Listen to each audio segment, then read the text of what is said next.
Alright guys, so if it wasn't already a chaotic enough situation as is, last night we get some absolutely wild updates coming out of Iran, where apparently, yesterday, their president and foreign minister died in a helicopter crash after they were returning from a meeting with top Azerbaijan officials, okay?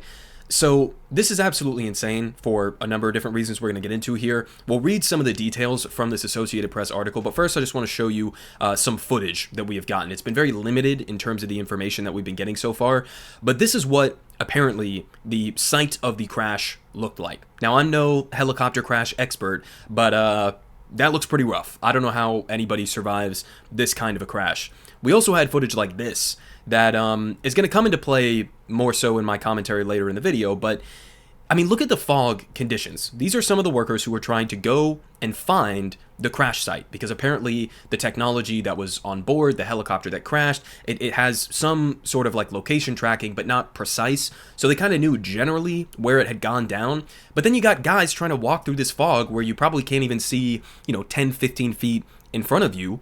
And my initial question when I heard the report that there had been a helicopter crash, killing the Iranian president, is of course to go to Israel, right? Maybe Israel had something to do with this. They did just blow up an Iranian embassy building and killed a bunch of, Iranian officials in that strike.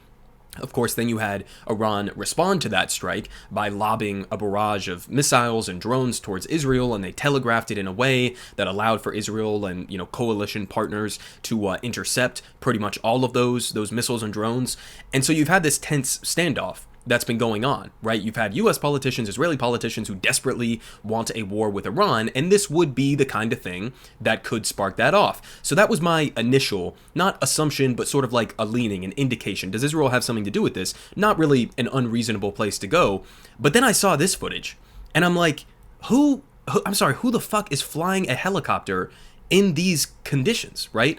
And so to me, it seems like, just at face value, I would not be surprised if this was literally just a random incident, a random crash that took place because maybe it was kind of a shitty helicopter and you're flying in absolutely horrible, weather conditions, and maybe it just went down, right? So here are some of the details from the Associated Press.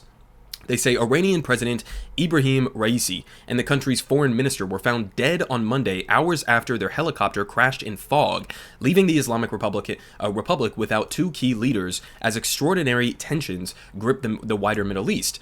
Supreme Leader Ayatollah Khamenei, who has the final say in the Shiite theocracy, quickly named a little-known vice president as caretaker and insisted that the government was in control. But the deaths marked yet another blow to a country beset by pressures at home and abroad. So this guy is going to be the temporary stand-in for right now, and apparently Iranian law or their standards in place dictate that within the next 50 days they're going to have an election to replace the president, which then brings in a whole bunch of other questions about what are those elections going to look like. Is, the sort of establishment within Iran, the more conservative hardliners, are they going to allow for more opposition, real opposition candidates to be a part of these elections? Are they going to try to force through another sort of conservative hardliner, to replace him? That's going to be interesting to see play out. And again, that's going to be happening over the next 2 months. So clearly this is going to be a story we're going to have to keep tracking. But they show a map here of where the helicopter crash actually happened. As you can see, it's very close to the border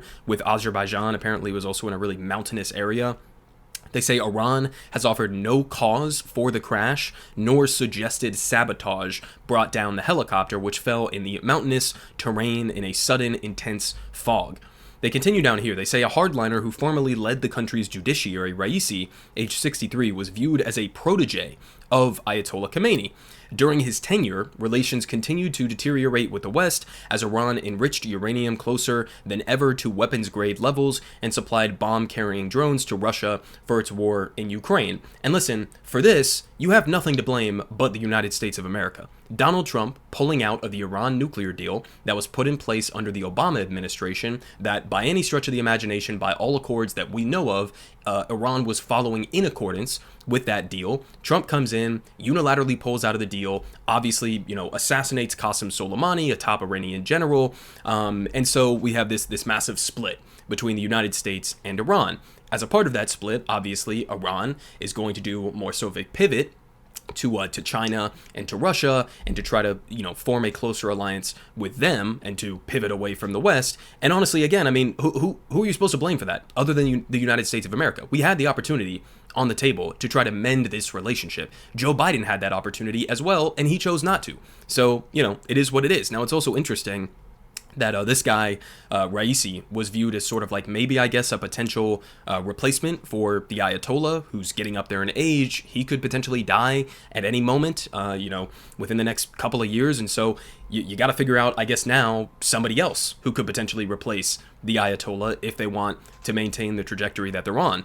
Now, they continue down here. They say, Iran has flown these Bell helicopters, which is the one that went down, extensively since the Shah's era, but aircraft in Iran face a significant shortage of parts because of Western sanctions and often fly without safety checks.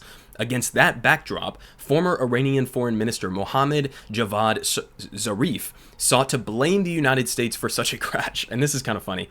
He said, quote, "One of the main culprits of yesterday's tragedy is the United States, which embargoed the sale of aircraft and aviation parts to Iran and does not allow the people of Iran to enjoy good aviation facilities." Now, a couple of things here. First off, I completely disagree with the current sanctions regime that we have as the United States on Iran. I think it's a totally delusional geopolitical strategy. So I'm not even in favor of these sanctions necessarily, but we also just saw the video.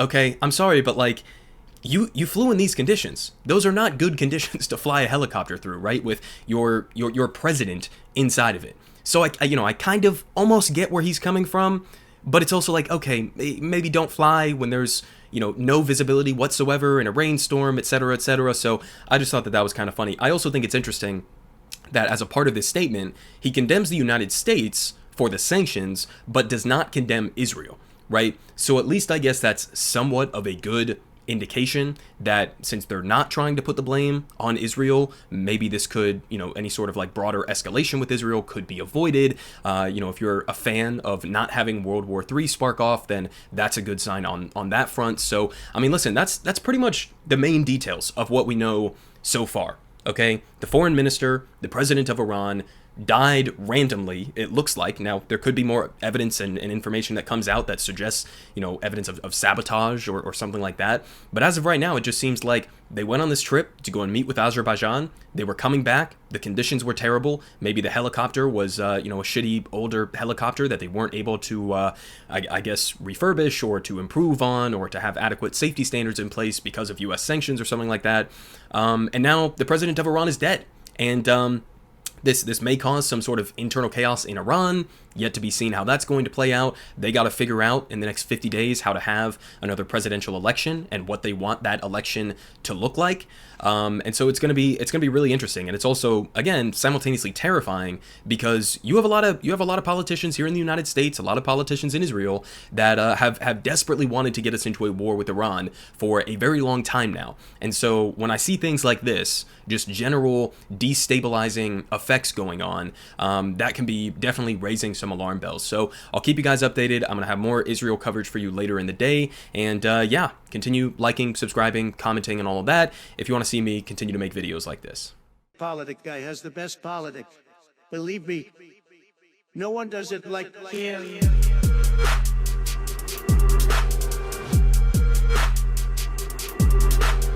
Believe me, everyone is saying